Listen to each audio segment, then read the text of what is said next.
అదే RTV app వార్తల్ని క్షణాల్లో చదివే అవకాశం ఉంటుంది. ఒక న్యూస్ పేపర్, ఒక టెలివిజన్ ఛానల్ మీ చేతుల్లో ఎప్పుడూ ఉంటాయి. బీఆర్ఎస్ నేతల మధ్య మాటల యుద్ధం కొనసాగుతుంది. టీవీతో మాట్లాడుతూ కూడా సీఎం మాట్లాడినటువంటి వ్యాఖ్యలపై మనతో మాట్లాడడానికి మాజీ మంత్రి జగదీష్ రెడ్డి ఉన్నాడు. చెప్పండి, రేవంత్ రెడ్డి చాలా క్లియర్గా చెప్తున్నారు, ఇక నేను మొదలు పెట్టలేదు, స్టార్ట్ చేయలేదు, ఖచ్చితంగా స్టార్ట్ చేస్తా, పగ తీర్చుకుంటా అనే విధంగా మాట్లాడుతున్నారు. ఎలా చూస్తారు? రేవంత్ రెడ్డి మాటలు ఒక బజార్ రౌడీలాగా, అది ఒక బాధ్యతాయుతమైన ముఖ్యమంత్రి మాట్లాడే మాటలు కావు. మొదలు పెట్టలేదు అంటే పరిపాలన మొదలు పెట్టలేదు అని ప్రజలందరికీ కూడా తెలుసు. పరిపాలన చేతగాక, ప్రజలకు ఇచ్చిన హామీలు నెరవేర్చలేక, ప్రజల్ని పక్కదారి పట్టించడం కొరకు గత 4 నెలలుగా డ్రామాలు ఆడుతున్నారు. ఈ కేసులని, ఆ కేసులని, ఏ కేసులో ఏమీ లేదు, కేసీఆర్ని ముట్టుకోవడానికి కూడా అవకాశం లేదు. ఇప్పుడు ఇంకేందో కొత్త డ్రామాలు మొదలుపెట్టి సినిమా డైలాగులతో పని కాదు. రాజకీయ నాయకులు, పరిపాలకులు బాధ్యతాయుతంగా మాట్లాడడం నేర్చుకోవాలి. ఆ మాటలతోనే ఆయన ఏందో నేను ఒక మునగాన్ని అయితే అనుకుంటున్నారు, కానీ ప్రజలు ఈసరించుకుంటారు అటువంటి మాటలు. 10 సంవత్సరాల కాలంలో కేసీఆర్ నోటి నుంచి ఎప్పుడైనా అటువంటి ఒక పదం విన్నారా ఎవరైనా? కేసీఆర్ గారు పక్కన పెట్టండి, మా మంత్రులు ఇచ్చేది కదా, ఎక్కడి నుంచి ఒక మాట. ప్రజలు నీకు అవకాశం ఇచ్చింది, ఎవరినో గదించుకోమని, ఎవరు బుల్లెట్తో కాల్చమని, ఎవరిని చంపమని నీకు ఇచ్చింది అవకాశం. ప్రజలు అవకాశం ఇచ్చింది, ఏమడిగినాడు నువ్వు? కేసీఆర్ ఇచ్చిన దానికంటే నేను ఎక్కువ చేస్తా అని చెప్పినావు. కేసీఆర్ 10 ఇస్తే నేను 15 ఇస్తా రైతు బంధు. కేసీఆర్ 1,00,000 రుణమాఫీ చేస్తే నేను 2 లక్షలు చేస్తా. కేసీఆర్ 1,00,000 రూపాయలు ఇస్తున్నాడు కళ్యాణ లక్ష్మికి, నేను బ్రహ్మంగారం అదనంగిస్తా. ఇంటింటికి 2,500 మహిళలకు ఇస్తా.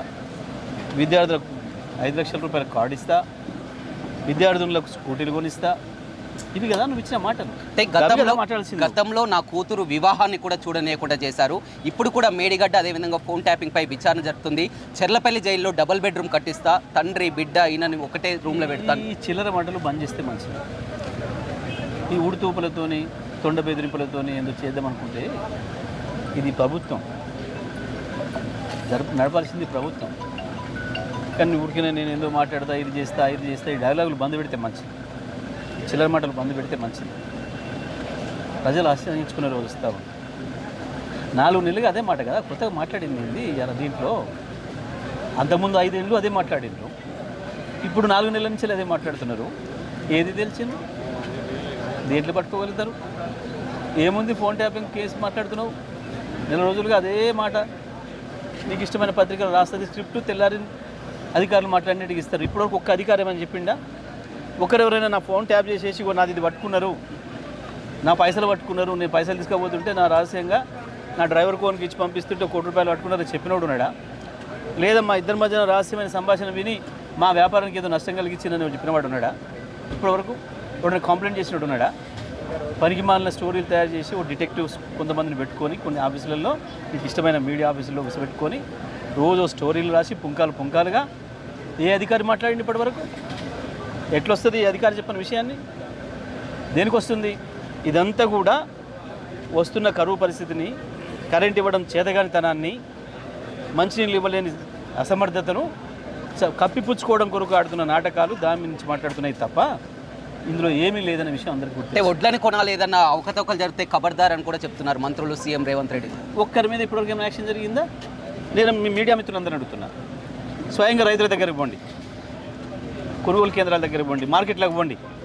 ఇవాళ నల్గొండ మార్కెట్ పోతారా, సూర్యాపేట మార్కెట్ పోతారా, మిర్యాలగూడ మార్కెట్ పోతారా, భువనగిరి మార్కెట్ పోతారా, మార్కెట్లకు పోండి. అమ్ముకుంటున్న రైతులను అడిగాను, ఏం ధర వచ్చింది, ఏం జరిగింది? ఏ మిల్లర్ దగ్గరైనా ఇప్పటివరకు ఒక నోటీస్ కానీ, ఒక యాక్షన్ కానీ? గత 5 సంవత్సరాలు వరుసగా 2,700 రూపాయలకు అమ్మింది సన్న రకం ధాన్యం, ఇవాళ 2,000-1,800కు వచ్చింది. వెళ్ళి అడగండి, మీరు అడగండి.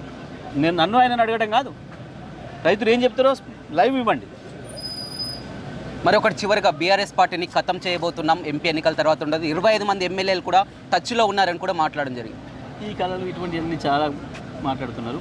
నువ్వే కదా చట్టం తీసుకొచ్చావు, నిన్న తుక్కుగూడ ప్రకటింపజేసినావు కదా మీ అధినాయకులతో. ఎవరైనా ఒక పార్టీలో గెలిచి పార్టీ మారుతున్నానని చెప్పినా, కండువ కప్పుకున్నా, ఇతర పార్టీ కండువ కప్పుకున్నా, ఆ పార్టీ వేదిక ఎక్కినా ఆ క్షణమే పోతుంది అని చెప్పి నువ్వు మాట్లాడింది ఏంది? అంటే ఇది మోసం అన్నట్టే కదా. అంటే ప్రజల్ని ఇంత బహిరంగంగా, ఇంత నిస్సిగ్గుగా, నిర్లజ్జగా మోసం చేయొచ్చు అని చెప్పేసి భావిస్తున్నారు మీరు. కానీ ప్రజలు ఆలోచిస్తారు. తప్పకుండా మీకు సందర్భం వచ్చినప్పుడు ఏం చేయాలి? ఏమవుతుంది? దానం నాగేందర్, అదేవిధంగా కడియం శ్రేయర్ విషయంలో కూడా స్పీకర్ను కూడా కలవడం జరిగింది, మీ ఎమ్మెల్యేలు కూడా, ఏం జరగబోతుంది? తప్పకుండా స్పీకర్ సరైన పద్ధతిలో స్పందించకపోతే మాకు కోర్టుకు వెళ్ళడానికి అవకాశాలు ఉన్నాయి. దాని ప్రకారం కోర్టు ఎలా ఉండబోతుంది? ఎంపీ ఎన్నికల్లో ఒక్క సీటు కూడా రానియమని కాంగ్రెస్ పార్టీ మంత్రులు అంటున్నారు. ఎలా ఉండబోతుంది ఎంపీ ఎన్నికలు? రానివ్వనని నేను అనొచ్చు, రానివ్వనని ఆయన అనొచ్చు, కానీ ఇచ్చేది ప్రజలు కదా. ఎవరు రానియాలో ఎవరు రానివ్వకూడదు నిర్ణయించేది ప్రజలు. 100 రోజుల్లోనే అర్థమైపోయింది మీ అసమర్థత, మీ పరిపాలన చేతగానితనం, ప్రజలను చేసే మోసం. మీ 420 హామీలు నిజంగా 420లే అని చెప్పి మీరు నిరూపించుకున్నారు. దాంతో ప్రజలు నిర్ణయిస్తారు. అసెంబ్లీలో కొట్టాలంటే కేసీఆర్ని కేటీఆర్ని అక్కడే కొట్టేవాడిని, ఇప్పుడు బయట కొడతాయిన సిమ్ అంటున్నారుగా, ఒక్కటే బుల్లెట్ కథం అని కూడా వ్యాఖ్యానిస్తున్నటువంటి చిల్లర మాటలు చిల్లర మాటలు నేను రైట్. చూడొచ్చు మొత్తం మీద రేవంత్వి అర్థం లేని వ్యాఖ్యలను కూడా ప్రజలంతా కూడా గమనిస్తున్నారని, వారు ముందుగా ఇచ్చినటువంటి హామీలు నెరవేర్చుకొని ఆ ఓట్లు అడగాలే తప్ప కానీ బీఆర్ఎస్ని ఖతం చేస్తామని, పార్టీలను ఎమ్మెల్యేలను వస్తున్నారని, ఇవన్నీ కూడా ఇచ్చిన హామీలను మొత్తం కూడా నెరవేర్చకుండా కూడా పక్కదోవ పట్టించేలా ఉన్నాయని కూడా మాజీ మంత్రి జయశెట్టి చెప్తున్నారు. Vote studio. మరిన్ని వీడియోస్ కోసం ఛానల్ ని సబ్స్క్రైబ్ చేయండి. లేటెస్ట్ అప్డేట్స్ కోసం వాట్సాప్ ఛానల్ ని ఫాలో చేయండి. అండ్ లింక్ డిస్క్రిప్షన్ లో ఉంది.